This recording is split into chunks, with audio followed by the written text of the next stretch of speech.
네, 안녕하세요. 자, 이제 마무리, 최종 마무리 가지고 최근의 기출 문제들, 법원직, 변호사 시험, 변호사 시험과 회계사 시험 기출 문제가 많이 나옵니다. 그래서 그런 걸 중심으로 보겠습니다. 이제 여러분들이 어느 정도 공부했으니까 시험장에서 실수하지 말자.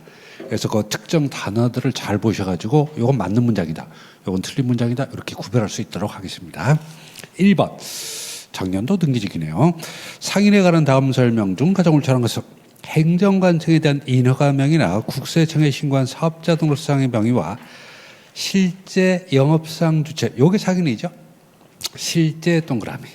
의 영업상 주체가 되려면 그 실제 영업상 주체가 상인이지 명의자 X가 상인이 아닙니다. 자, 그 다음에 2형 주식회사가 상법에 의해서 상인으로 의제된다 하더라도 회사는 무조건 상인이죠.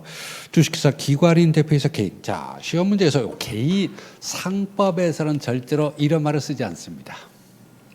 개인은 상인이 아니에요. 다르잖아요. 개인과 상인 다르죠. 그래서 이 상인이 아는 행위는 상행위가 아닌 거죠. 그러니까 상사시효가 적용될 수가 없죠. 이런 논리가 되는 거죠. 그래서 개인이란 말이 하면 틀렸구나 이렇게 보시면 되겠습니다. 대표이사 개인이 상인이 되는 건 아니죠. 대표이사는 기관이죠. 틀렸고 맞고 3번 영업의 목적인 상행위를 개시 X 하기 전에 영업을 위한 준비 동그라미 행위를 하는 자는 영업으로 상행위랄 의사를 실현하는 것이므로 준비 행위를 할 때 상인 자격을 취득한다. 맞죠? 됐고 개시가 아니라 준비 행위입니다. 의사나 변호사는 상법 4조 또는 5조 1항이 규정하는 상인이라고 볼 수 없다. 그게 중요한 게 아니라 자, 여기서 변호사하고 그다음에 변호사, 법무사, 의사, 약사 다 포함돼요. 세무사. 둘 다 상인이 아닙니다. 자, 그럼 소멸시효는 어떻게 될까요? 소멸시효는 변호사는 몇 년일까요? 3년. 세무사는 10년. 이게 중요한 겁니다. 이게 아직 안 나왔을걸요. 그래서 변호사나 세무사 다 상인이 아닙니다. 법무사도 물론 상인이 아닌데 소멸시효는 변호사는 3년이지만 세무사는 10년입니다. 여기서 3년이 이제 민사당기시효가 적용되는 거죠. 근데 세무사는 왜 10년이냐? 규정이 없기 때문에 그래요. 세무사 채권에 대한 소멸시효 규정이 없기 때문에 그냥 일반 채권으로 들어가서 상인이 아니니까 10년이 된다. 이렇게 적어놓으시기 바랍니다. 정답은 1항. 실제 영업상 주체가 상인이지 명의자가 상인이 아닙니다. 자, 다음 페이지 역시 법원 등기직 문제. 상법상 지배인에 관한 설명 중 가장 옳지 않은 것은 1항 지배인은 영업죄에 가름해서 그 영업에 관한 재판상 재판이 모든 행위를 할 수 있고 지배인 행위가 영업죄 영업에 관한 것인가 몇 절, 영업에 관한 것인가 몇 절. 여부는 지배인의 행위 당시 주관적 X 의사와 상관없이 행위의 객관적 동그라미. 상법은 주관적 나오면 다 틀리죠. 상법 문제에서 무조건 주관적이란 말이 들어가면 틀려요. 민법은 주관적이라고 그래야 맞는데 상법은 무조건 객관적으로 봅니다. 객관적 성질에 따라서 추상적으로 판단한다. 좋아요. 이왕 제약회사의 지배인이 영업주 명의로 영업에 관한 어음행위를 할 경우라도 개인적 목적을 위한 것이라면 미치겠고 개인적 목적 미치겠까요? 주관적이죠. 개인적 목적을 위한 것이라면 그 행위 효력은 영업적이 미칩니까? 안 미칩니까? 미친다고요. 이런 거 잘 들어요. 여러분의 그 사고방식이 민법으로 딱 고정되어 있어가지고 개인적이니까 당연히 책임 없는 게 아니냐. 그건 아닙니다. 그래서 개인적 목적을 위한 것이라 하더라도 영업주에게 미칩니다. 잘 기억하시기 바라고. 이거 실수하기 딱 좋은 문장이죠. 설사 개인적 목적을 위한 것이라 하더라도 영업에 관한 것이 그렇잖아요. 앞으로 영업에 관한 것이라 그랬죠. 영업에 관한 어음행위를 했다면 영업주에게 미칩니다. 이거 엄청 많이 틀렸다 그래요. 자, 3번 폐연지변이 성립하려면 당해 사연의 근무 장소가 상법상 영업소인 본점 또는 지점의 실체 동그라미. 폐연지변이 성립하려면 반드시 실체라는 단어가 나와야 됩니다. 자, 실체라는 단어가 나온다는 말은 독립 동그라미. 어느 정도 독립적으로 영업활동할 수 있는 것임을 요하고 단순히 본 지점의 지휘 감독에 기계적으로 제한된 보조 X 사무만을 처리한다면 그건 영업소라고 볼 수 없죠. 따라서 폐연지변이 될 수가 없다. 이런 논리가 되는 거죠. 자, 4. 지배인이 영업주가 정한 대리권 제한 규정을 위반하여 한 행위에 대해서 제3자가 대리권 제한 사실을 알고 동그라미 있었던 경우뿐만 아니라 중대한 과실 동그라미 일때도 영업주는 그 사유를 들어서 상대방에게 대항할 수 있습니다. 즉 대리권 제한을 위반했다 하더라도 제3자가 악의 또는 중과실이 아닌 한 유효가 되고 악의 또는 중과실일 때만 무효가 되는 거죠. 증명은 물론 영업주가 하는 겁니다. 자, 해설 2항만 볼게요. 해설 1, 2항. 자, 이거 한번 잘 읽어볼까요? 지배인의 행위가 영업에 관한 것인가 영업에 관한 것인가 묻죠. 여부는 지배인의 행위 당시에 주관적 X, 의사와 관계없이 행위의 객관적 동그라미, 성질에 따라서 추상적으로 판단할 것인 바 지배인이 영업주 명의로 한 어음행위는 객관적으로 영업에 관한 행위로서 지배인의 대리권의 범위에 속하는 행위라 할 것이다. 따라서 설사 지배인이 개인적 목적을 위해서 어음해할 경우라도 그 행위 효력은 영업자에게 미친다. 다음에 이제 남용일 때는 좀 다르게 봐야 되겠지만 원칙적으로 개인적 목적을 위했다 하더라도 영업에 관한 행위로 봐서 영업자에게 효력이 미친다. 이렇게 되는 거죠. 상당히 중요한 판례입니다. 자, 이 판례는 꼭 별표하시고 한 번 더 읽어보시기 바랍니다. 나중에. 자, 그 다음에 3번. 역시 등기직 23년도. 상법상 상업사용인에 관한 다음 설명 중 가장 옳지 않은 것은 1항 상업사용인이 권한이 없이 상인의 영업과 관계없는. 자, 지금 2번 문제에서 제가 계속 영업에 관한 행위라 그랬잖아요. 그럼 영업에 관계가 없으면 어떻게 할까요? 영업주가 책임이 없는 거죠. 관계없는 일에 관해서 상인의 행위를 대행할 경우에 특별한 수권이 있다고 믿을 만한 사정이 없는 한 상업사용인이라는 이유만 가지고 대리권이 있는 것으로 믿을 만한 정당한 이유가 있다고 보기 어렵다. 그게 뭔 소리예요? 표현대리가 성립할 수 없다는 거죠. 정당한 이유가 없으니까 그래서 영업과 관계없는 일에 대해서는 정당한 이유가 없다. 따라서 표현대리가 성립할 수 없다. 근데 왜 상법인데 표현지배인을 사용하느냐? 표현지배인 요건이 안 맞는 거죠. 그래서 민법상 표현대리를 사용하려고 했는데 영업과 관련이 없을 때는 표현대리가 성립할 수가 없다. 이 말이죠. 됐고. 자, 2항 부분적 포괄 대리권을 가진 상업사용인이 권한 범위 내에서 한 행위라도 일단 권한 범위 내입니다. 영업주 본인의 이익이나 의사에 반해서 자기 또는 제3자 이익을 도모할 목적일 경우 이걸 뭐라고 그러죠? 남용한 경우라고 그러죠. 남용한 경우 영업주 본인의 행위로서 유효하다고 볼 수 있음이 원칙이죠. 자, 원칙은 유효고 자, 옆에다 남용을 하면 어떻게 될까요? 원칙은 유효입니다. 유효고 그럼 뭐냐? 예외는 뭐냐? 예외는 알거나 알 수 있으면 무효죠. 또 악의 중과실 그럼 큰일 나요. 알거나 알 수 있으면 무효.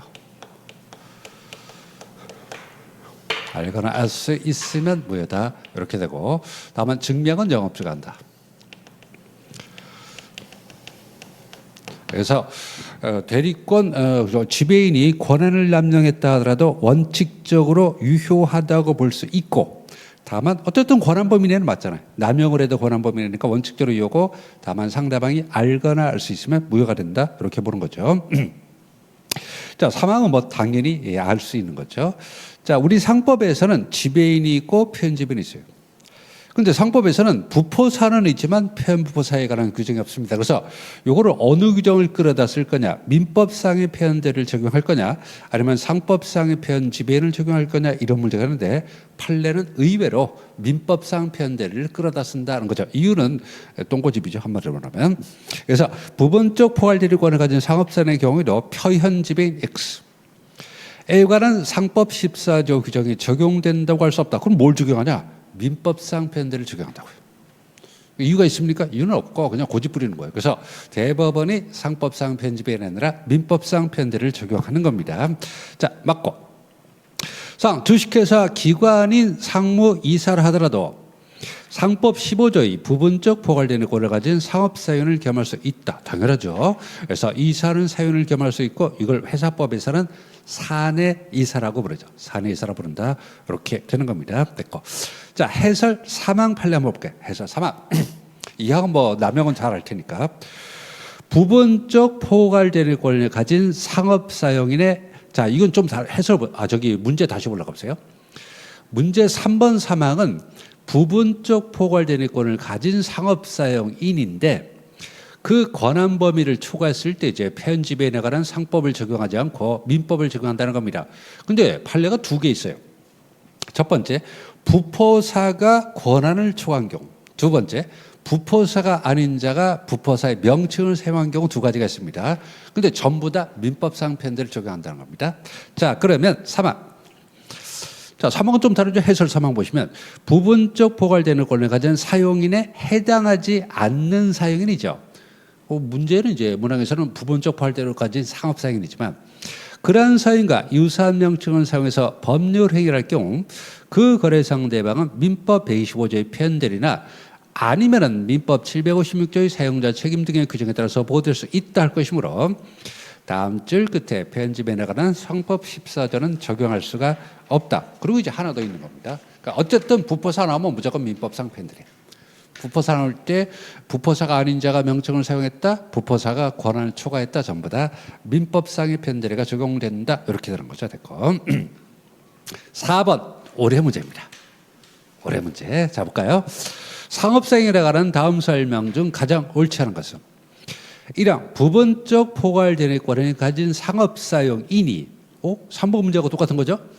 특정된 영업이나 특정된 사항에 속하지 아니하는 행위를 할 경우. 그래서 요즘 출제 문제 유형은 시험 문제 좋은 판례라면 몇 년씩 울고 먹어요. 이거 나왔으니까 안 나오겠죠. 그건 절대 안 됩니다. 그래서 한 번 나온 판례 한 2, 3년은 울고 먹어요. 부분적 포괄되는 권을 가진 상업사용인이 특정된 영업이나 특정된 사항에 속하지 아니하는 행위를 할 경우 영업주가 책임을 지기 위해서는 민법상 편대를 이해됐죠. 의해서 사용인과 거래한 상대방이 사용인에게 그러한 권한이 있다고 믿을 만한 정당한 이유가 있어야 된다. 그러니까 상대방이 선의만 가지고는 안 돼요. 상대방이 몰랐다. 그것만 가지고 안 되고 플러스 정당한 이유. 정당한 이유가 있어야 된다. 민법엔 그러잖아요. 됐고. 2항 일반적으로 건설회사의 현장 소장에게는 요게 상당히 문제됩니다. 현장 소장 판례가 두 가지가 있는데 자 시험 문제 있어요. 현장 소장이 나왔습니다. 부포산 맞아요. 부포산 맞습니다. 맞는데 현장 소장 판례가 첫 번째 보시면 장비 임대차 계약 보증 여기서 보증이란 말이 나오는데 그 앞에 장비 임대차 계약 보증이 들어가면 거란 범위에 들어가요. 자, 두 번째 보시면 새로운 지급 보증. 보통 채권 포기. 거기 요거 문제는 이거 뭐더라? 보시면 그래서 채무 보증이죠. 채무 보증. 보시면 채권 포기. 그래서 채무 보증. 채무 보증. 그다음에 채권 포기. 자, 이렇게 두 가지가 있다고 보세요. 자, 여기 등기직에는 요게 나온 겁니다. 요게 나온 거예요. 근데 만약에 출제자분이 야, 이거 수험생들 이거 뭐 다 이제 법무사 수험생들 공부할 텐데 요거 내지 말고 요거 낼까? 이렇게 할 수 있어요. 그래서 요건 안 들어가요. 그러니까 부포사의 권한 범위 내 부포사 권한이 어디까지냐 이렇게 물어본다면 현장 소장 문제가 나왔다고 권한 범위가 아니다 이렇게 하지 말고 그 내용을 잘 보세요. 여기도 보증이란 말이 들어갔으니까 조심해야 돼요. 요 보증은 장비 임대차 계약의 보증. 그건 들어가요. 근데 그냥 채무 보증 이런 말이 들어가요. 채권 포기 이런 말이 들어가면 이때는 권한 범위에 포함되는 게 아니다는 거죠. 자, 다시 읽어볼까요? 일반적으로 건설회사 현장 소장에게는 회사의 부담으로 될 만한 채무 보증 X, 채무 인수 X, 같은 행위를 할 권한이나 회사가 공사와 관련하여 거래 상대방에 대해서 취득한 채권 밑줄 다음 줄 포기 그런 건 말이 안 되는 거죠. 그러니까 장비 임대차 계약을 체결해야 건설 공사를 할 수 있으니까 장비를 임대해야 공사를 할 수 있으니까 거기에 따른 보증까지는 들어가겠지만은 그냥 이 장비 임대차 계약과 관계없는 채무 보증, 채권 포기 이런 것들은 권한 범위에 들어갈 수가 없다는 거죠. 요거 나올 것 같은데 요거. 자, 이항 판례 잘 기억하시고. 자, 3항 증권회사 지점장 대리 밑줄. 끝에 편집은 X. 뭐 간단하죠. 지점장이란 명칭을 사용해야 편집에는 성립할 수 있는 거지. 지점장 대리 또는 지점 차장 판례도 있죠. 지점 차장 그런 판례는 명칭이 아니라고요. 편집에는 될 수 있는 명칭이 아니다 그런 말입니다. 그러니까 편집에는 성립할 수가 없어요. 표현부포사는 가능합니다.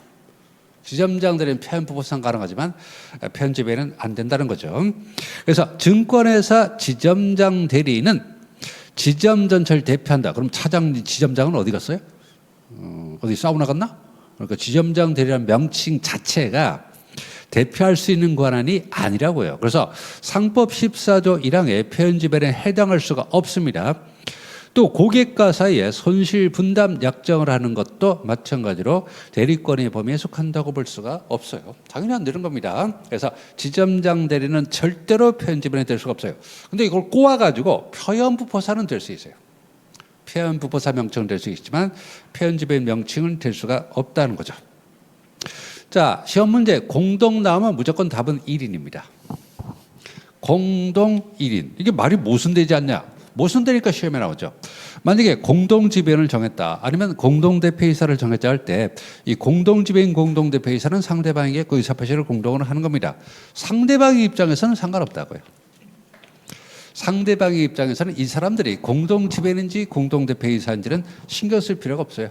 그 공동지배인 중 한 사람에게 의사표시해도 상관없습니다. 읽어볼까요? 상위는 수인의 지배인에게 공동 동그라미로 대리권을 행사하게 할 수 있지만 이 경우 지배인 1인 동그라미에 대한 의사표시, 즉 상대방의 공동지배인 1인에 대한 의사표시는 영업제에 대해서 효력이 있다. 이렇게 되는 겁니다. 자, 이번에 해설에서는 2항. 뭐 3항은 많이 봤잖아요. 지점장들이 판례는 뭐 기본서에 당연히 나오는 거니까 3항, 2항. 건설회사 현장 소장은 일반적으로 특정된 건설 현장에서 공사 시공과 관련된 업무만을 담당하는 자여서 특별한 사직이 없는 상법 15조 소정의 영업의 특정 동그라미 종료 또는 특정한 사항에 대한 위임을 받은 사용인이다. 부포사다는 거죠. 그 업무에 관한 부분적 포괄대리권만을 가지고 있다고 봄이 상당하다. 그래서 일반적으로 건설회사 현장 소정에게는 회사 부담으로 될 채무보증 X, 채무인수 X. 자, 다음 줄 채권의 대가 없는 일방 포기. 이런 것들은 위임되어 있다고 볼 수가 없다. 이렇게 되는 겁니다. 그래서 요 판례 2개가 있으니까 장비임대차 계약 뭐 이런 말 나오면 관한 범위 들어가요. 근데 채무보증, 채권 포기, 채무인수 이런 것들은 건설회사 현장 소장에게는 포함되어 있지 않은 권한이다. 이렇게 보시면 되겠습니다. 상당히 좋은 문제예요. 특히 나머지는 뭐 많이 나왔던 판례지만 이 항은 처음 나온 판례입니다. 요거는 법원직과 법무사 시험 쪽에 처음 나온 판례예요. 변호사 시험에 한번 나왔던 판례 같은데 현장 소장은 채무보증, 채무인수, 채권 포기 안 된다. 5번 상법상 상호에 관한 설명 중 옳지 않은 것은 1항 변호사 시험 문제는 객관식은 뭐 별로 어렵진 않아요. 이제 2차 주관식이 있으니까 뭐 그런 거죠. 그러니까 그렇다고 뭐 변호사 시험에 만만하다 그런 건 아니고 변호사 시험 주관식이 이제 아주 쟁점이 되는 문제를 내고 객관식은 그렇게 어렵진 않습니다. 너무 겁먹지 마시기 바랍니다.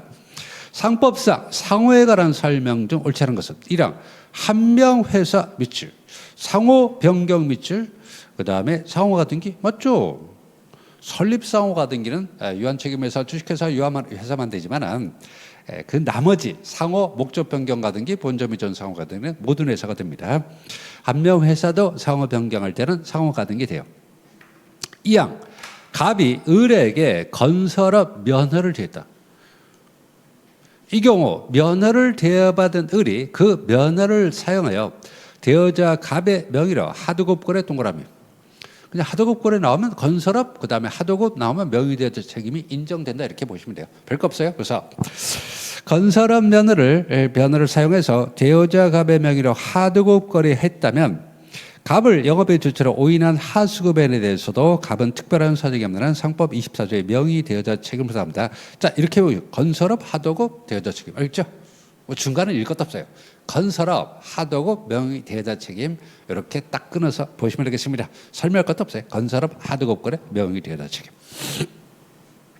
3번 상법 제23조 1항은 누구든지 부정한 목적으로 타인의 영업으로 오인할 수 있는 상호를 사용하지 못한다라고 규정하고 있는 바 타인의 영업으로 오인할 수 있는 상호는 그 타인의 영업과 동종영업에 사용되는 상호에 한정되지 않는다. 이 판례 좀 발표해 놓으시기 바랍니다. 자, 보시면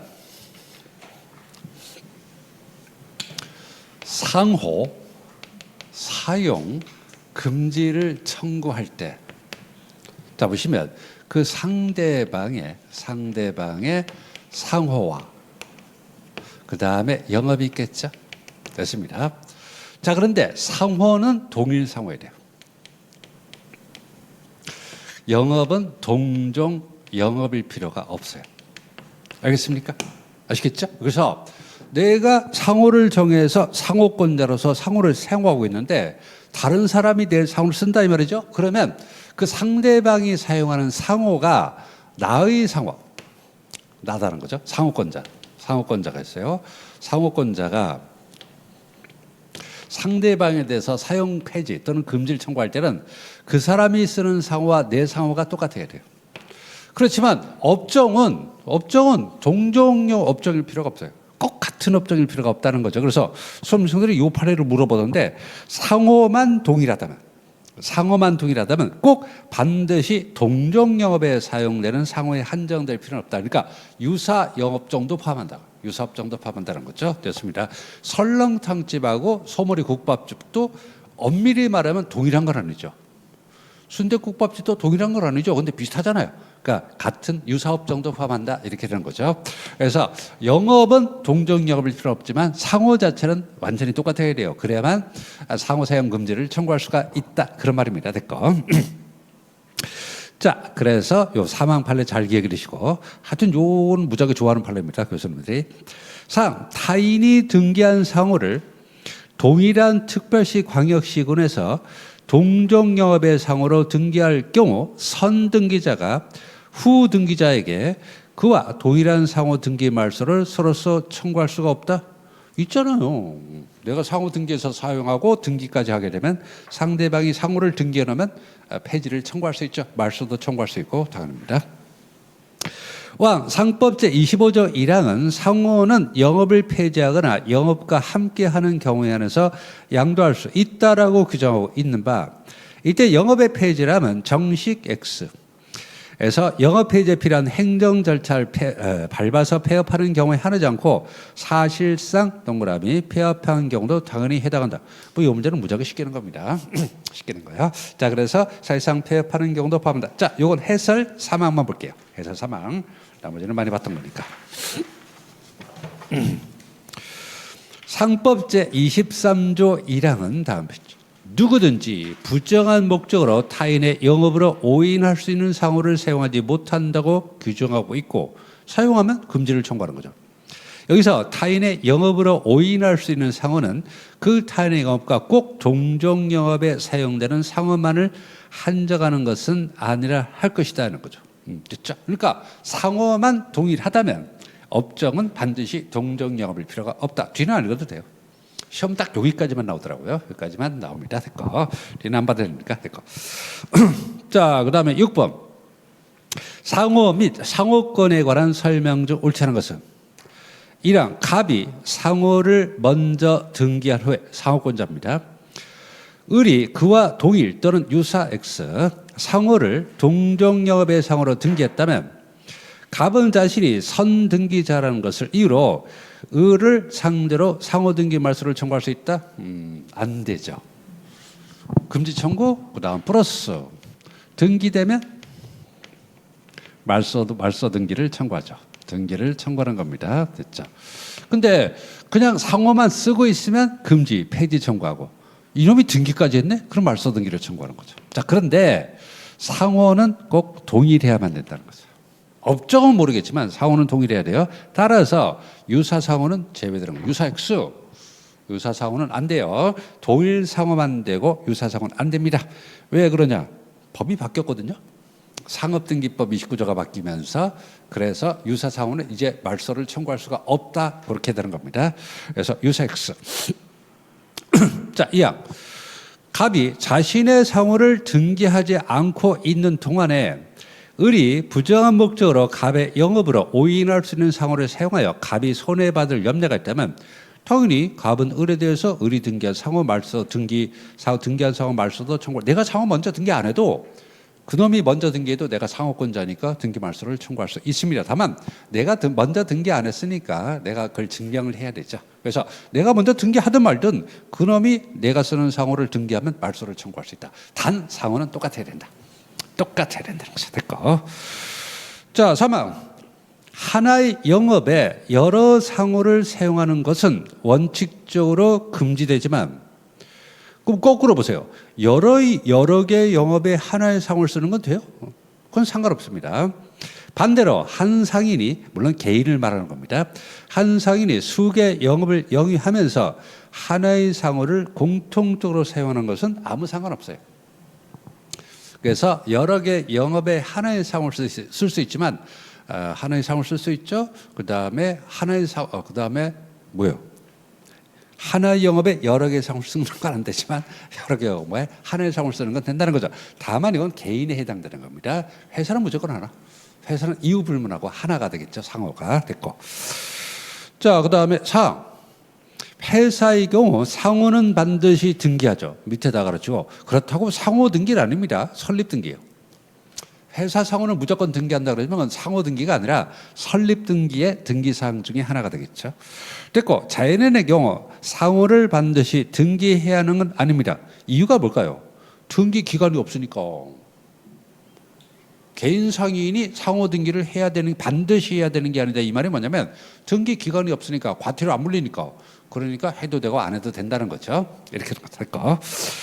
자, 그 다음에 5항. 상호는 영업과 함께 양도하지만 영업을 폐지하면 상호만 양도할 수도 있죠. 다만 상호 등기는 이제 제3자 선악을 불면하고 대항할 수 있는 특수한 대항 요건이 되겠습니다. 자, 그럼 다음 페이지 한번 볼까요? 다음 페이지 별것 없어요. 별거 없고. 자, 다음 페이지 해설에서 1항만 보세요. 나머지는 뭐 그냥 조문이니까. 상법 22조 규정 취지 및 상업등기법 30조, 지금은 29조예요. 29조로 바뀌었습니다. 등의 개정 등에 비추어 볼 때 2009년도 5월 28일 법률에 따라 개정된 상업등기법 시행 후에는 밑줄 상법 22조에 의하여 선등기자가 후등기자를 상대로 또는 선사용자도 마찬가지예요. 선등기자든 선등기자가 후등기자에 대해서 또는 선사용자, 선상호 사용자가 그 다음에 후등기자에 대해서 등기 말소를 서로서 청구할 수 있는 효력이 미치는 범위 역시 개정상업등기법에 상응하도록 동일한 상호에 한정된다는 거죠. 업종은 조금 유연합니다. 업종은 동일자는 유사업종도 되지만은 상호 자체는 똑같아야만 말소를 폐지를 청구할 수 있다. 이렇게 되는 거죠. 말소를 청구할 수 있다. 됐습니다. 하여튼 상호가 동일해야 된다고 딱 못 박아두시기 바랍니다. 7번. 상법상 명의대여자의 책임에 관한 다음 설명 중 가장 옳지 않은 것은 1항. 상법 24조 규정에 의한 명의대여자의 책임은 명의자를 영업자로 오인하여 거래한 제3자를 보호하기 위한 것이므로 거래 상대방이 명의대여 사실을 알았거나 악의 또는 모르는 데 대해서 중대한 과실이 있을 때는 책임을 지지 않고, 당연하죠. 이때 거래 상대방이 명의대여 사실을 알았거나 또는 모르는 데 대한 중대한 과실이 있었는지 여부에 대해서 면책을 주장하려는 대여자가 입증 책임을 진다. 모르면 뭐 간첩이지 뭐 되고. 자, 이항 상법 24조에 의한 명의대여자와 차용자의 책임은 동일한 경제적 목적을 가진 채무로서 서로 중첩되는 부분에 관해서 일방 채무가 변제 등으로 소멸한다면 타방 채무도 소멸하는 이른바 부진정 연대 관계에 있다. 상법은 진정 연대 책임은 없어요. 없습니다. 상법의 연대 책임은 무조건 부진정이에요. 상법에서 분할 책임이 딱 한 번 나오는데 어디서 나올까요? 상법 전체를 통틀어서 분할 책임이 딱 한 번 나오면 어디 가요? 분할에 나오죠. 주식회사 분할. 분할 책임은 주식회사 분할에 나옵니다. 만약 주식회사가 분할할 때 연대 책임질 때는 채권자 보조자가 필요 없고, 분할 책임, 즉 승계한 채무에 대한 책임만 부담한다 그럴 때는 채권자 보조 필요하다. 그거 하나밖에 없어요. 분할 책임은. 나머지는 무조건 연대 책임이에요. 그리고 연대 책임이라면 부진정이죠. 그럼 부진정 나올 때 뭐가 나요? 1인에 대한 청구가 타인에게는 영향을 미치지 않는다. 판단 이거 나오죠. 뭐, 그렇죠? 한 사람에게 청구해봤자 타인에게는 영향이 없다. 영업양도에도 나오고 뭐 연대 책임에는 꼭 이런 것들이 부진적이니까 이런 것들이 나오는 겁니다. 됐고. 자, 3번 제3자가 자기 상호 아래 대리점 X이란 명칭을 붙여 사용하는 것을 허락하거나 묵인했다 하더라도 상법상 명의대여자 책임이 없습니다. 이유는 몰라도 돼요. 대리점 무조건 안 됩니다. 대리점은 무조건 명의대여자 책임을 지지 않습니다. 왜? 그냥 법리상 그래요. 그래서 대리점은 명의대여자 책임이 없습니다. 자, 4. 농약 판매 등록업자가 그 등록 명의를 대여했거나 그 명의로 등록할 것을 다른 사에 허락했다면, 자, 허락 미치고 없고 이건 위법한 겁니다. 행정법상 이건 위험한 거예요. 위법한 건데 위법 무효입니다. 그래서 허락했다면 이게 위법한 건 맞아요. 행정법상 위법은 맞지만 농약의 판매업에 관한 한 등록 명의자 스스로 영업자라는 것을 나타낸 것이라 할 것이므로 상법 24조에 의한 명의대여로서 농약 거래로 인한 생긴 채무에 대해서 변절 책임이 있다는 것. 이 판례가 뭐냐면 위법한 명의대여도 명의대여자 책임을 진다. 위법한 명의대여도 명의대여자 책임을 진다. 이런 의미가 되겠습니다. 됐고. 자, 그 다음에 이놈의 명의대여자 책임 왜 이렇게 많이 내? 8번 명의대여와 사용자 책임의 이 문제 별표. 요거 잡으시면 보세요. 이 문제 별표. 지금 여기서 명의대여자가 있습니다. 명의차용자가 있습니다. 상대방이 있다는 거죠. 명의대여자가 명의를 대여했습니다. 그 다음 명의를 사용합니다. 그러면 여기에 대해서는 명의대여자 책임. 그 다음에 명의대여자가 명의차용자를 감독을 합니다. 차용자가 고의 또는 과실로 손해를 끼쳤습니다. 손해를 끼쳤어요. 그럼 상대방은 여기에 대해서 사용자 책임을 집니다. 근데 이거 민법에서 공부하셨을 텐데, 자, 그러면 그냥 제가 이거 문제 안 보고 물어볼게요. 감독을 해야 책임을 지는 거죠. 끄떡이면 안 되죠. 감독을 해야 되는 게 아니라 감독할 지위에 있으면 책임을 지는 거죠. 실제로 감독을 해서 책임을 지는 게 아니라고요. 실제로 감독을 했기, 이게 민법으로도 나오는 문제인데, 실제로 감독을 했기 때문에 책임을 지는 게 아니라 감독할 지위에 있기 때문에 책임을 지는 거다. 이 말이죠. 자, 이거 잘 보시기 바랍니다. 아주 간단한 문제인데 보세요. 자, 보시면 1항 타인에게 어떤 사업에 관해서 자기 명의를 사용할 것을 허용한 경우에 그 사업이 내부 관계에 있어서 타인의 사업이고 명의자의 고용인이 아니라 하더라도 외부에 대한 관계에서 그 사업이 명의자의 사업이고 그 타인은 명의자의 종업원임을 표명한 것과 다름이 없다. 자, 이제 불법행위 책임으로 들어가려고 이제 운을 떼는 거죠. 됐고. 그러면 명의 사용을 허용받은 사람이 업무 수행을 하면서 고의 또는 과실로 다른 사람에게 손해 끼쳤다? 이게 750조잖아요. 고의 또는 과실로 타인에게 손해 끼쳤다? 불법행위죠. 750조인데 명의 사용을 허용한 사람은 민법 756조에서 손해배상 책임을 부담한다. 그러니까 얘는 이제 750조, 얘는 756조 이렇게 하는 거죠. 이건 민법 756조, 민법 750조. 그 다음에 이거 상법 24조. 이렇게 되는 거죠. 됐고. 그렇다면 3번 명의대여 관계의 경우 민법 756조가 규정하고 있는 사용자 책임의 요건으로서의 사용관계가 있느냐 여부는 실제로 지휘감독을 하였느냐 여부를 기준으로 한다. 이거 민법에서도 중요한 거잖아요. 실제로 지휘감독을 했다는 게 아니라 감독할 지위에 있었느냐가 중요 포인트가 되겠죠. 됐고. 근데 이게 분명히 민법에서 공부 많이 했는데 이거 보면 그렇지 뭐 이렇게 생각한다고. 그렇겠지 이렇게 하는 거죠. 그럼 틀리는 거예요. 보시면 실제로 감독할 지위에 있었느냐 여부를 기준으로 판단하는 게 아닙니다. 아니에요. 그럼 뭐냐? 조금 이따 해설해 볼게요. 판례가 사용자 책임을 긍정한 이유로는 경쟁 입찰에 개인 자격으로 참가할 수가 없는 자가 그 다음에 회사 명의를 빌려서 낙찰받은 사안 찾느라고 고생했습니다. 이 판례. 자, 그 다음에 비의료인에게 고용된 의사가 자신의 명의의 사업자 등록을 한 사안 이런 것들 있죠. 그러니까 의사가 자신의 이름을 비의료인에게 빌려줬다 이렇게 하는 거죠. 차용자가 상인이면 되는 거지 대여자는 상인일 필요가 없잖아요. 기억나요? 차용자가 상인이면 되는 거지 대여자는 상인일 필요가 없으니까 의사도 명의 대여자 책임을 질 수가 있다 그런 말입니다. 아시겠죠? 이해되죠? 의사인데 왜 명의 대여자 책임을 지냐? 대여자는 상인일 필요가 없기 때문입니다. 자, 근데 중요한 건 이거예요. 해설 1, 2, 3은 이제 있고 4번이 이제 거기 두 가지 예를 제가 찾아서 집어넣은 건데 그래도 여러분 한번 읽어보시고 자, 그 1, 2, 3번 보세요. 자, 보시면 뭐라죠? 보시면 타인에게 어떤 사업에 관해서 자신의 명의를 사용할 것을 허용할 경우 그 사업이 내부 관계에 있어서는 타인의 사업이고 명의자의 고용인이 아니라 하더라도 외부에 대한 관계에 있어서 그 사업이 명의자의 사업이고 또 타인은 명의자의 종업원임을 표명한 것과 다름이 없으므로 명의 사용을 허용받은 사람이 업무 수행을 함에 있어서 고의 또는 과실로 다른 사람의 손을 끼쳤다면 명의 사용을 허용한 사람은 민법 756조에서 손해배상을 책임이 있다. 그 다음에 이 명의 대여 관계의 경우 민법 756조가 규정하고 있는 사용자 책임 요건으로서의 사용 관계가 있느냐 여부는 실제적으로 지감독을 하였느냐 여부에 관계 없다는 거죠.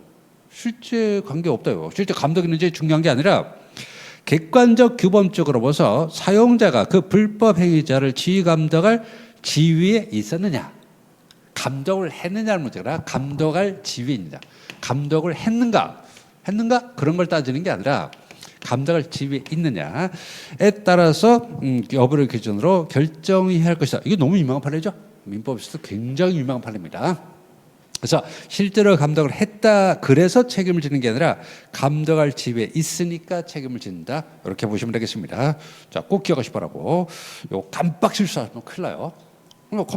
감독을 했으니까 책임을 지는 감독을 했으니까 책임을 지는 게 아니라 감독할 지위에 있었기 때문에 책임을 진다 이렇게 되는 거죠. 됐고 자 9번 요건 이제 올해 개정법을 볼까요? 상업 등기에 관한 설명 중 가장 옳지 않은 것은 1 항 본점 소재지에서 등기할 사항은 다른 규정이 없으면 지점의 소재지에서 등기한다? 그런 거 없죠. 지점 등기부가 폐지됐기 때문에 오히려 지점 등기 사항을 어디다 등기해요? 본점에서 등기하는 거죠. 아시겠죠?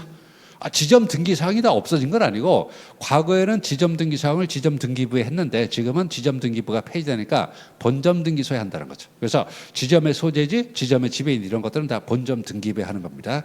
저도 제 개인적으로 옛날부터 그런 생각이었어요. 야, 지점 등기부 왜 필요하냐는 거죠. 그렇죠? 그런 생각했는데 법무사분들은 좀 섭섭하겠지만 지점 등기부 폐지됐습니다. 다 본점에서 합니다. 본점에서만 한다. 자, 1항 틀렸고 2항 상법에 의해서 등기할 사항은 이를 등기하지 아니하면 선의 제3자에게 대항하지 못하는 게 원칙이죠. 대항 요건입니다. 3항 위 2항에서 제3자에는 거래 상대방을 말하는 거지 조세권에 기해서 조세 부과처분하는 국가 물론 국가라도 거래 상대방이 될 수 있어요. 국가라도 사경제 주체로서의 거래 상대방이 될 수 있겠지만 조세권은 공법적 권한을 행사하는 거죠. 이럴 때는 등기부는 의미가 없다는 거죠. 조세 부과처분하는 경우 국가는 포함되지 않습니다. 아주 중요한 판례 중에 하나입니다. 4. 고의 또는 과실로 사실과 상이한 사항을 등기한 자는 그 상위를 다르다는 것을 선의 제3자에게 대항하지 못하죠. 부실 등기가 되겠죠. 부실 등기. 그리고 정답은 1항과 3항이 되겠습니다. 23년도 문제니까 이제 개정전으로 냈는데 그리고 올해 개정법은요 다 내년에 시행입니다. 그 상법 올해 거기 이제 정권이 바뀌면서 상법이 개정됐잖아요. 근데 부칙을 보니까 다 내년 시행으로 돼 있는데 충실 의무만 딱 바뀌었어요. 제가 이제 자료 나눠드릴 때 개정 즉시 시행이니까 충실 의무 회사에게 충실한 데를 회사와 주주에게 뭐 간단한 겁니다. 그것밖에 없어요. 나는 즉시 시행하면 어떻게 하나 했더니만 그래도 배려는 해주네요. 그렇죠. 그래서 내년에 다 시행이니까 충실히 못 빼고는 그냥 뭐 신경 쓸 필요 없어요. 됐고 10번 상업 등기에 관한 다음 설명 중 가장 옳지 않은 것은 자 이거 올해 문제입니다. 1항 상호 양도는 등기사항이다. 등기하지 않더라도 악의 제3자에게 대항할 수 있다. 요거 상당히 중요해요. 해설 먼저 보세요. 상호 양도는 등기하지 아니하면 그 제3자 앞에 뭐가 빠져 있죠? 선의이라는 말이 빠져 있지. 명심하시기 바랍니다. 원래 상호양도도 등기사항이잖아요. 그럼 상호양도는 등기하지 아니하면 선의 제3자에게 대항하지 못한다 이렇게 해야 될 것 같은데 상호양도 등기만은 특수한 대항 요건으로서 등기를 안 하면 무조건 선악을 불문하고 대항할 수 없다 이렇게 돼 있다고요. 자, 그럼 이어서 제3자 선의 악의를 불문하므로 상호가 만약에 이중으로 양도된다면 먼저 등기한 자가 무조건 상호권을 취득하게 되는 거죠. 무조건 아마 그런 의미로 만든 조문이 아니냐 이렇게 보는 게 일반적입니다. 그래서 상호가 이중 양도됐다. 근데 이제 민법이나 뭐 상법에서는 지명채권 양도는 먼저 확정일자 도달한 사람이다 이렇게 보는데 상호 양도는 그렇게 안 보고 무조건 그냥 등기 먼저 한 사람을 상호권자로 인정해 주겠다 그런 의미가 되겠습니다. 자, 1항 틀렸고 2항 법인 등기부에 이사 또는 감사로 등재되어 있는 경우 특단의 사정이 없는 한 정당한 절차에 의해서 선임된 적법한 이사 또는 감사로 추정된다. 등기부는 뭐 적법 추정은 당연한 것이고 그렇다고 해서 상업 등기가 공신력까지 있는 건 아닙니다. 공신력은 없다. 적법 추정, 사실상 추정 여건이 있지만 공신력은 없다. 자, 그런데 사항이 바로 부실 등기죠. 이사를 선임한 주주총회 결의에 대해서 취소 판결이 확정되면 그 이사 선임 결의 효력이 소급적으로 무효가 되는 거죠. 소급 동그라미. 그러면 이 주총결의 취소 판결이 나중에 확정됐지만 이사 선임 결의에 따라서 주총결에 따라서 이사 선임 등기됐겠죠. 그 선임 결의가 취소되는 대표이사와 거래 상대방은 상법 39조의 적용, 부실 등기 규정 또는 유추 적용으로 보호받을 수 있다는 거죠. 근데 이게 시험 문제가 지문을 많이 압축한 겁니다. 그래서 해설 사항 중요한 판례니까 좀 별표놓으시기 바랍니다. 이사 선임의 주주총회 결의에 대한 취소 판결이 확정되어 그 결의가 소급적으로 무효가 된다 하더라도 그 선임 결의가 취소되는 대표이사와 거래한 상대방은 39조 적용 내지 유추 적용으로 보호될 수 있으며 거기까지면 돼요. 뒷부분은 뭐 거의 안 나오니까. 그래서 여기서 두 가지가 있습니다. 첫 번째, 주총결의 취소 판결의 효과는 소급효가 있다. 그러면 그 대표이사가 행위는 무효가 되겠죠? 무효가 되지만 선의 제3자는 부실등기 규정에 따라서 보호받을 수 있다. 이런 그 논리가 되는 거죠. 됐습니다. 그 뒤는 안 읽어도 돼요. 뒤는 거의 안 나오더라고요. 됐고.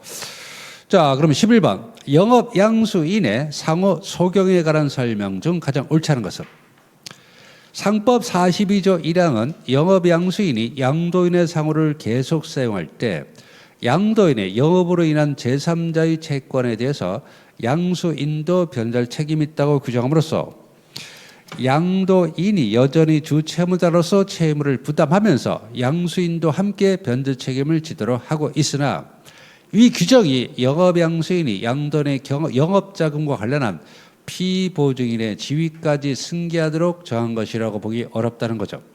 즉 피보증인의 지위를 승계하는 게 아니라 그냥 연대 책임이라니까요. 연대 책임이니까. 그래서 연대 책임이지 연대 책임일 뿐이지 피보증인의 지위를 승계하는 게 아니다.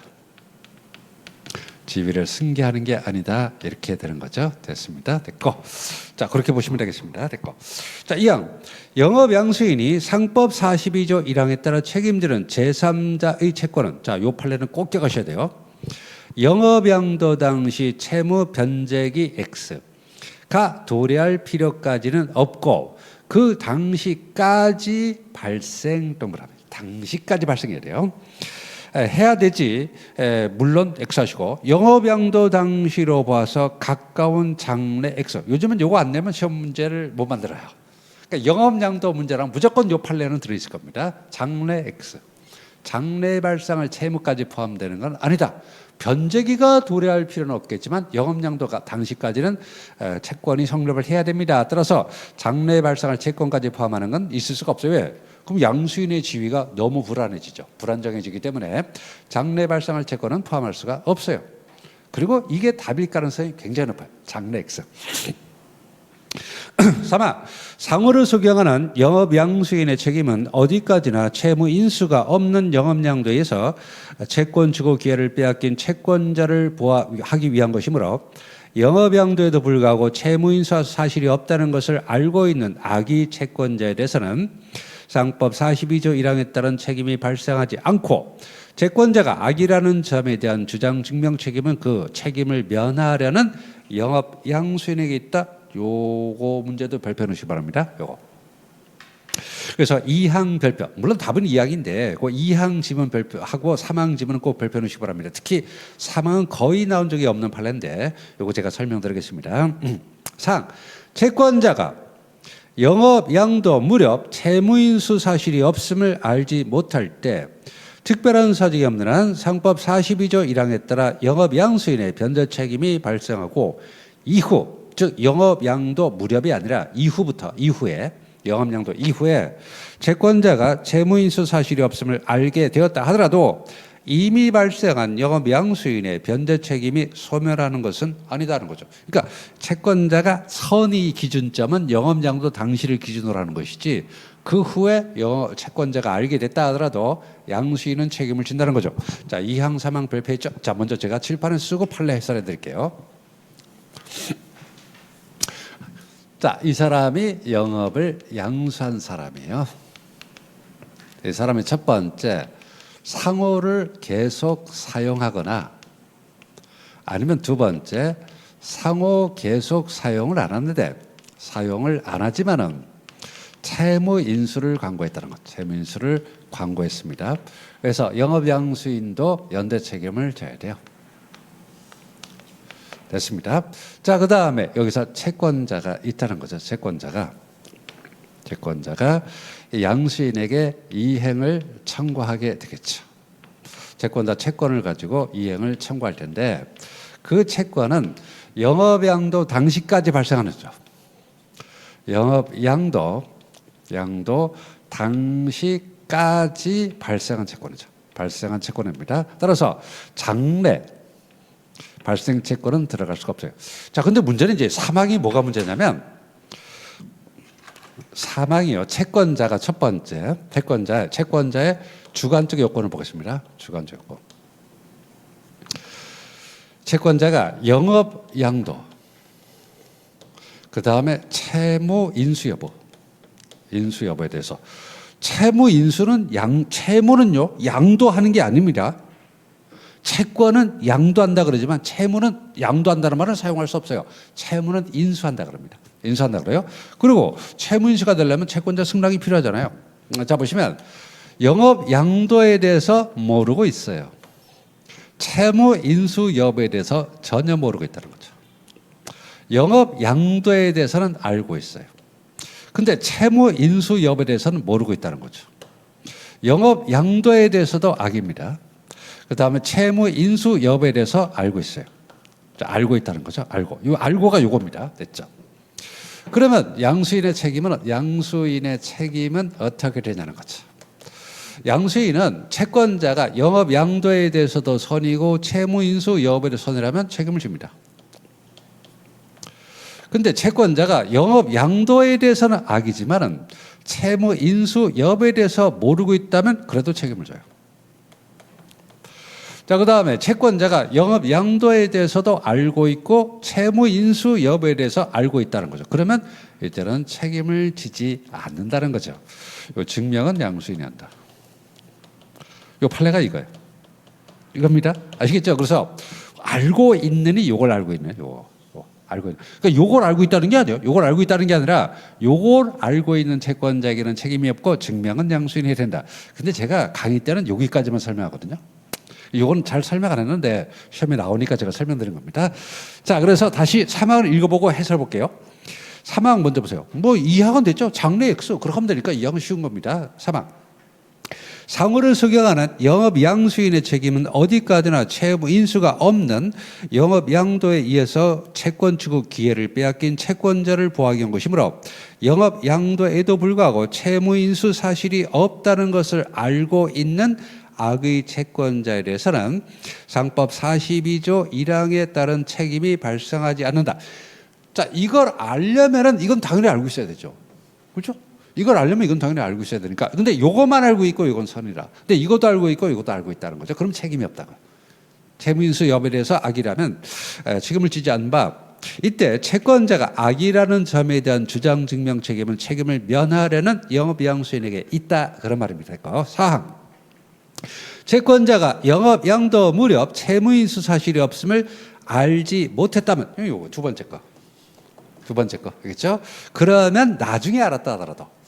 그러니까 사망이 이거예요. 사망은 요거고 사항은 이겁니다. 그러니까 사망이 이거죠. 사망이 요거고 사항이 이거예요. 사망은 요거. 채무인수 여부에 대해서 악이다? 그럼 책임이 없는데 증명은 양수인이 한다. 그다음에 사항은 요거. 채무인수 여부를 몰랐다. 그러면 이제 양수인이 책임을 진다 이거예요. 사망은 요거, 사항은 이겁니다. 그래서 특별한 사정이 없는 한 보시면 다음 주 끝에 이후 채권자가 채무인수 사실이 없음을 알게 됐다 하더라도 이때는 양수인이 책임이 없다 이렇게 되는 거죠. 자, 해설 보겠습니다. 해설 사망. 상호를 수격하는 영업양수인의 책임은 이와 같이 채무승계가 없는 영업양도에서 자기 채권주고 기회를 빼앗긴 채권자의 외관 신뢰를 포기한 것이므로 영업양도에도 불구하고 채무인 승계 사실이 없다는 것을 알고 동그라미 악의 동그라미. 그러니까 채권자가 아닌 한 당연히 채권자가 비록 영업양도가 이루어진 것은 알고 있는 거죠. 요건 알고 있죠. 요건 알고 있는데 요건 선이라고 그러죠. 알고 있다 하더라도 그러한 사정만으로 보호적격이 없다고 할 수가 없고, 이 경우 당연히 채권자가 악이라는 점, 여기 악이라는 점은 요 밑에 거 두 가지 다 악이, 이중악이죠. 영업양도도 악이고 채무인수 여부도 악이라는 점에 대해서 주장 증명 책임을 면하려는 영업양수인에게 있다. 요 판례 좀 잘 기억해 주시기 바랍니다. 지금 무슨 소리 하냐는 거죠? 악의가 두 개입니다. 그래서 여기만 악이면은 책임을 지고 요 둘 다 악이면은 책임이 없다. 다만 증명은 양수인이 해야 된다. 그런 판례입니다. 됐고.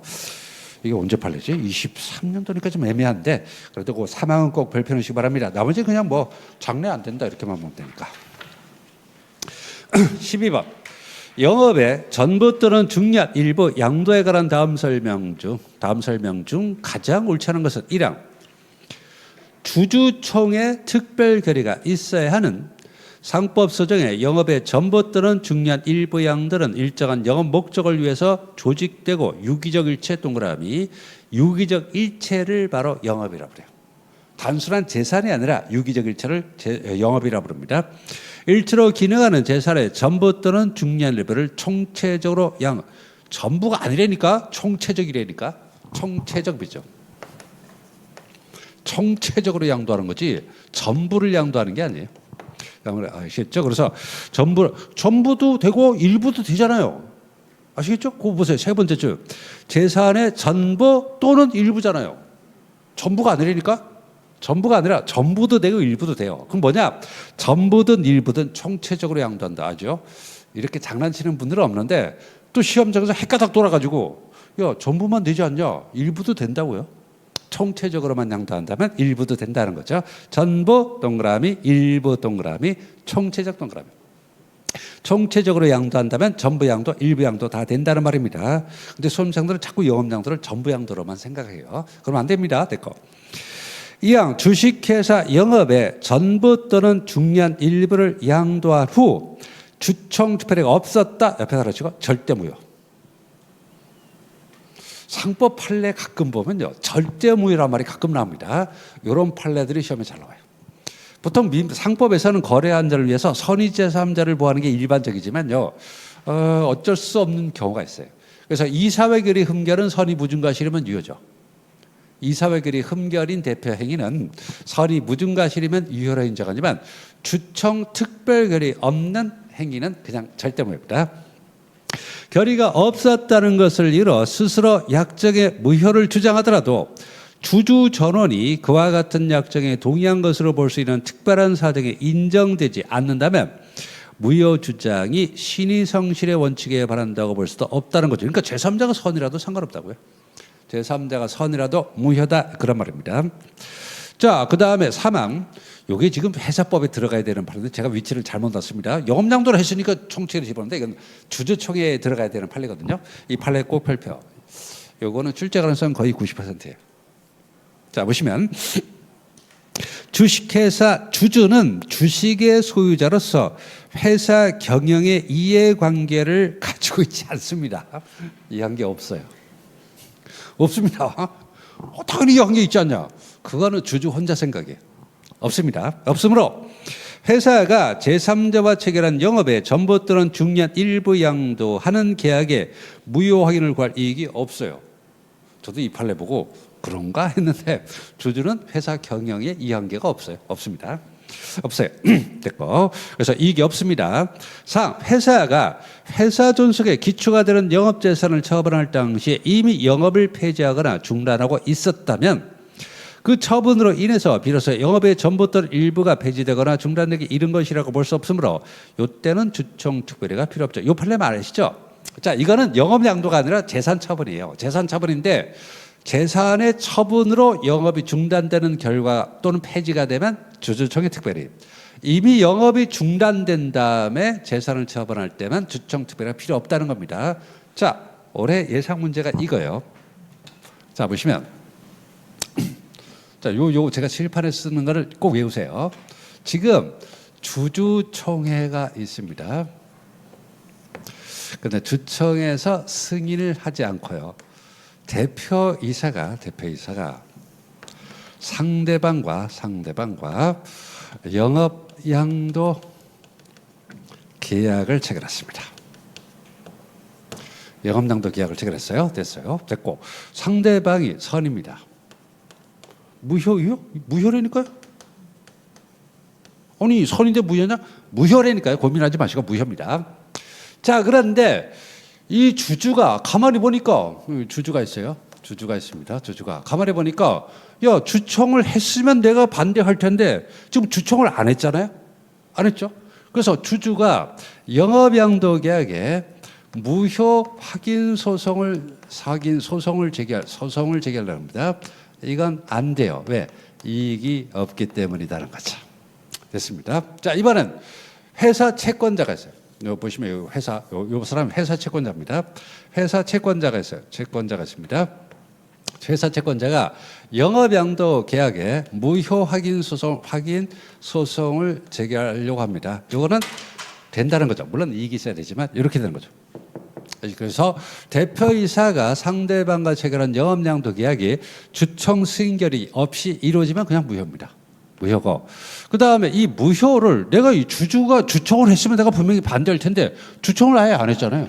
안 하니까 영업양도 계약의 무효 확인 소송을 열혈주주죠. 한마디로 말하면 무효 소송을 제기하려고 하니까 넌 안 돼. 왜 안 됩니까? 너는 회사 뭐라고 돼 있죠? 보시면 너는 회사 경영에 뭐랬죠? 이해관계가 없다는 거죠. 이해관계가 없다는 거. 너는 경영의 주체가 아니라고요. 그러니까 너는 소송을 제기할 수가 없어. 근데 이 회사 대표자가 이 영업양도 계약으로 회사 중요 영업이 넘어가면서 회사 수익성이 악화될 위험이 있으면 이자를 못 받게 되죠. 그러니까 채권자는 될 수 있다. 그런 말이 되겠습니다. 의외죠. 저도 이 판례 보고 가만히 보니까 맞는 말 같아요. 근데 너무 충격적이래 가지고 주주 안 돼. 넌 영역 없다는 거죠. 자, 해설 보겠습니다. 해설 이야. 자, 보시면 상법 제374조 1항 1호는 주식회사가 영업의 전부 또는 중요한 일부 양도 행위할 때는 434조에 따라 출석한 주주 여건의 3분의 2 이상의 수와 발행총사의 3분의 1 이상의 수로서 결의가 있어야 한다고 규정하고 있는데, 근데 판례는 왜 이렇게 길게 쓰는지 몰라. 이는 주식회사가 주주 이익에 중대한 영향을 미치는 계약을 체결할 때 주총 특별을 얻도록 하여 그 결정에 주주 의사를 반영하도록 함으로써 주주 이익을 보호하라는 가행법규다는 거죠. 가행규정이라는 거죠. 이거는 주총 승인을 받으라는 가행법규 동그라미. 이므로 주식회사가 영업의 전부 또는 중요한 일부를 양도하는 주주총회 특별의가 아예 주총이 없었던 겁니다. 없었다는 것을 이유로 들어 그 약정에 무효를 주장하더라도, 또 제3자가 선이더라도 주주 전원이 이와 같은 약정에 동의한 것으로 볼 수 있는 특별한 사정이 인정되지 않는다면 위와 같은 무효 주장이 신의 성질의 원칙에 반한다고 볼 수도 없다는 거죠. 그렇다면, 자, 다음에 사망 무지하게 중요한 판례입니다. 자, 사망 1번 이거 다 외우세요. 주식회사 주주는 주식의 소유자로서 회사 경영에 이해관계를 아예 없는 건 아니에요. 가지고 있기는 하지만, 가지고 있는 건 맞지만 간접적이라는 거죠. 직접적으로는 안 된다고. 회사가 체결한 계약의 무효 소송을 제기할 만큼 그 정도는 아니라고요. 알겠죠? 그러니까 이해관계가 아예 없다. 그럼 너무 심하니까 간접적으로 주주총회에서 뭐 의결에 참여한다 이런 거 되는 거죠. 있기는 하지만 얘가 없다는 소리예요. 한마디로 말하면. 직접 회사 경영에 참여하지 못하고 경영을 할 수는 없다는 거죠.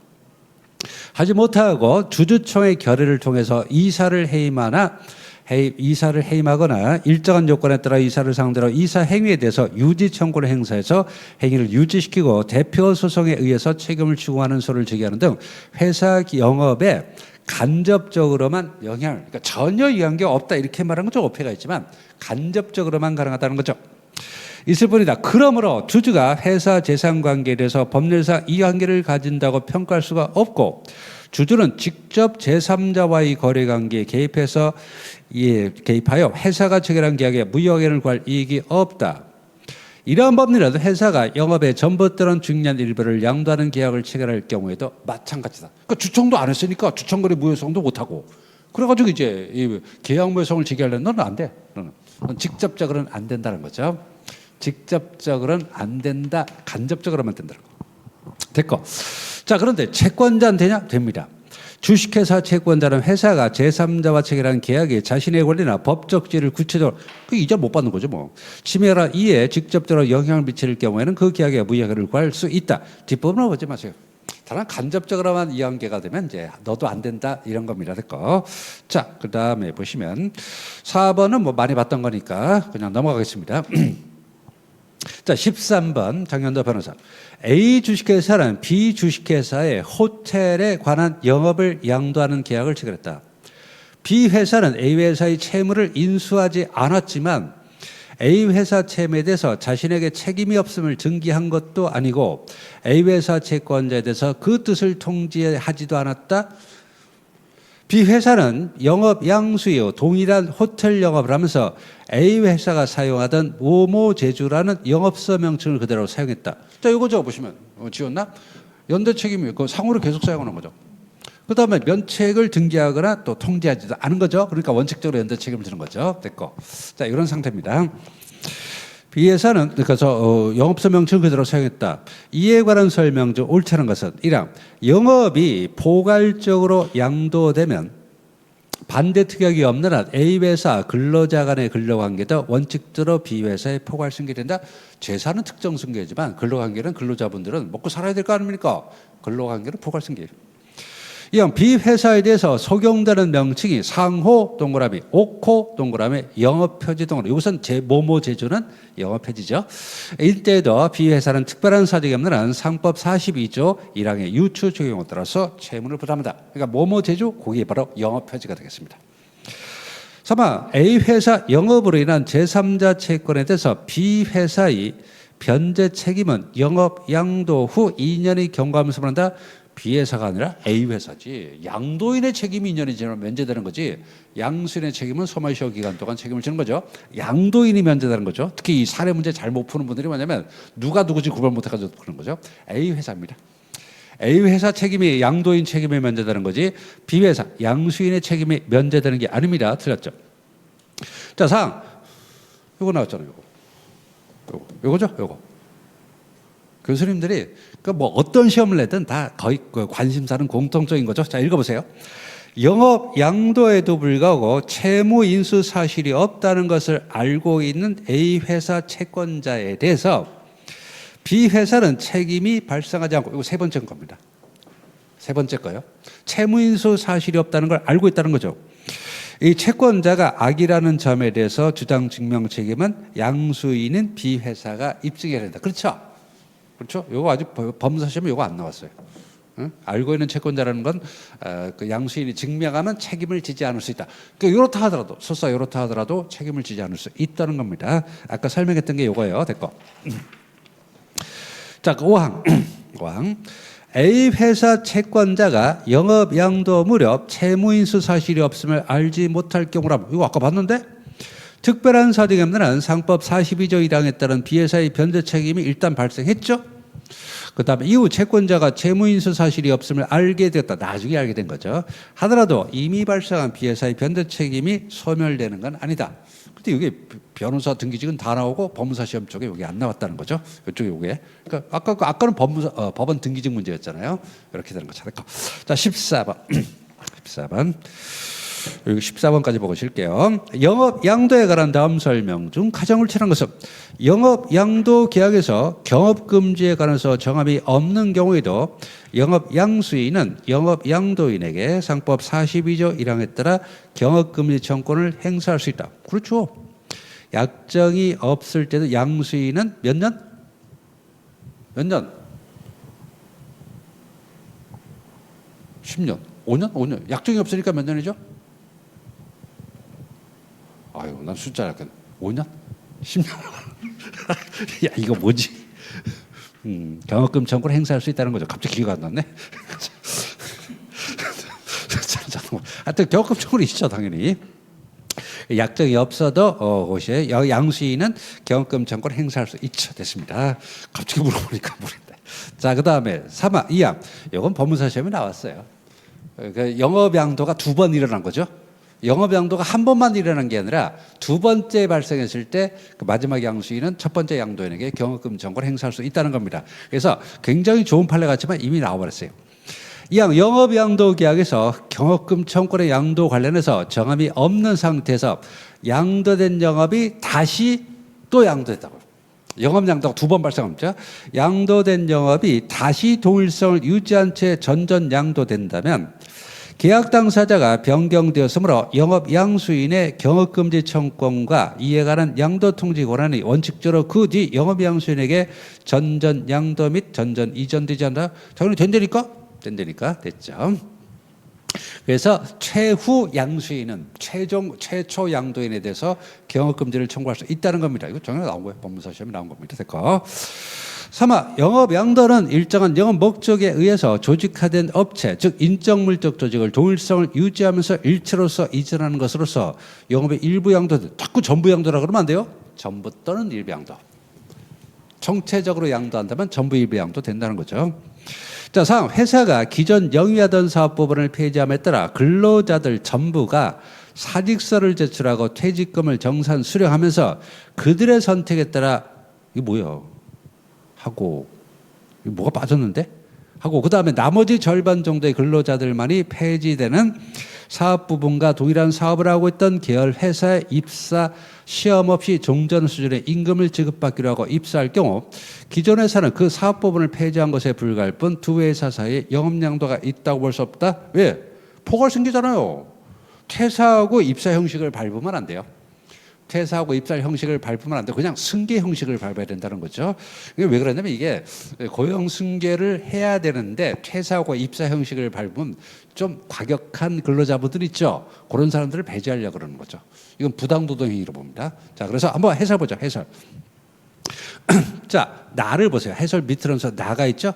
나가 있는데 갑 회사가 영위하던 사업법원을 폐지함에 따라 근로자들 전부가 사직서를 제출하고 퇴직금을 정산 수령하면서 그들의 선택에 따라 그 절반 정도는 대부분 그 사업법원에서 사용되는 장비 등을 부라받아 다른 직장에 취업을 하고 나머지 절반 정도 근로자들은 폐지되는 사업부분과 동일한 사업을 하고 있던 계열회사인 을회사 입사 시험 없이 종전 수준의 임금을 지급받기로 하고 입사한 경우 갑회사는 그 사업법원을 폐지한 것에 불과하고 을회사가 이를 양수하기로 갑회사와 사이에 합의한 것이거나 흡수통합한 것은 아니며 그래서 결론은 뭐라고요? 자, 보시면 거기 밑에서 두 번째 줄 을회사가 갑회사의 사업법원을 동일성을 유지한 채 포괄적으로 이전받은 것으로 볼 수도 없다. 그러니까 영업양도가 아니라고요. 근로자들 절반은 그냥 다른 데 가고 나머지가 이제 계열회사가 인수했죠. 그런 건 영업양도로 보기 좀 애매하다. 그렇게 되는 거죠. 됐습니다. 됐고. 거기까지 보고 좀 쉬었다가 15번 상위 편으로 들어가 보겠습니다. 제가 그 체크하란 문제 몇 개 있죠. 성칙 상위에는 그렇게 어렵게 안 나오니까 새로운 문제들 몇 개 정도만 체크해 놓으시면 돼요. 회사법 들어가면 이제 희한한 문제들 엄청 많아져요. 조금만 쉬겠습니다.